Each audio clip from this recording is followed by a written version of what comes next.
चांद जैसे शीतल मन।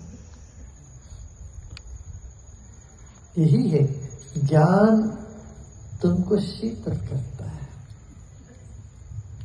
और जो ठंडे पड़ गए उन पे आग लगाता है। मन शीतल होना चाहिए, शरीर में आग होना चाहिए, जोश होना चाहिए।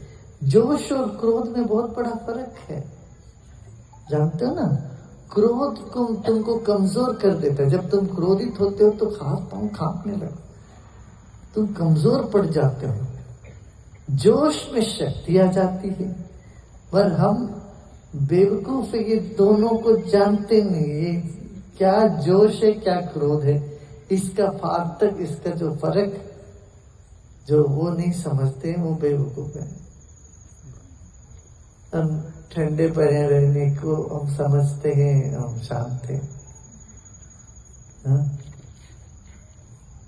बिगैर जोश के रहने वालों को समझते हैं हम, तो ये तो शांत है, संत है नहीं। जोश होना चाहिए। जोश शरीर में बल का वृद्धि करता है, क्रोध बल को क्षीण कर देता है।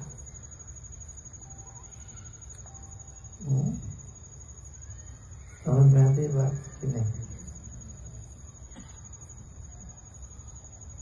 और जोश या उत्साह जो है वो ठंडे दिमाग से उपजता है। पर यदि उसी में बह जाते हैं तब गर्मी चढ़ने लग जाती है। जोश में आ जाते हैं, कुछ ना कुछ करते रहते, तो भूल जाएंगे ध्यान, फिर बैटरी डाउन हो जाता है।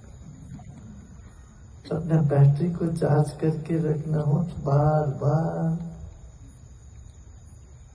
कहते ना हनुमान, बार बार रघुवीर समाधि, बार बार समाधि लगाया उन्होंने। तो जैसे गर्म प्रदेश में 2-3 बार नहाना पड़ता है, ठंडे में एक बार ही नहा लेते हैं, 2 बार नहा लेते हैं। यदि मौसम बहुत गर्म हो तो 3-3 बार भी नहाना पड़ता है ना।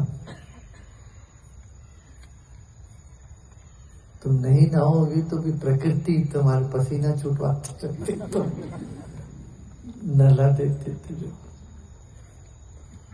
तो ऐसे ही प्राण से भी अपने आप को शीतल करना। प्राण लोगे और छोड़ोगे, जैसे वो फवारे जैसे नीचे गिरता है ना, जैसे फाउंटेन ऊपर जाने वक्त हो परिश्रम है, फिर वो ऐसे गिरता है, अपने आप होता है। ऐसे प्राण को ऊपर ले जाओ, ऐसे छोटे विश्राम को, तनाव से मुक्त होते हैं। लगा ना आज तनाव एकदम हट गया, कितने लोग वो एकदम फर्क पड़ेगा, मेरे को दिख रहा है यार। नहीं तो आधा घंटे आप चुप बैठने वाले थोड़ी हो।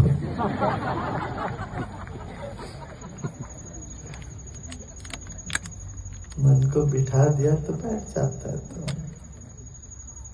मन पर दोष ना दो। हम कहते रहे हमारा मन ठहरता ही नहीं जी, टिकता ही नहीं जी। अरे टिकाने की तरीका लगाओ ना। मन को ढंग का कुर्सी दोगे तो बैठ जाएगा। यही है पूरा युक्ति।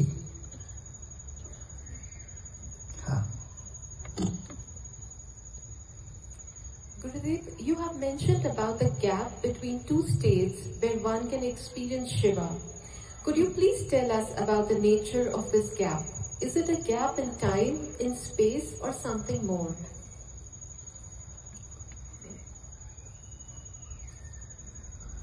It's a transition from one state to another.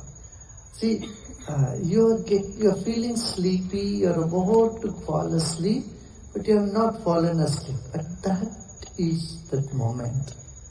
It's just a fraction of a second, a couple of seconds which you don't notice it. That's when your mind is transiting from the waking state to the dreaming state.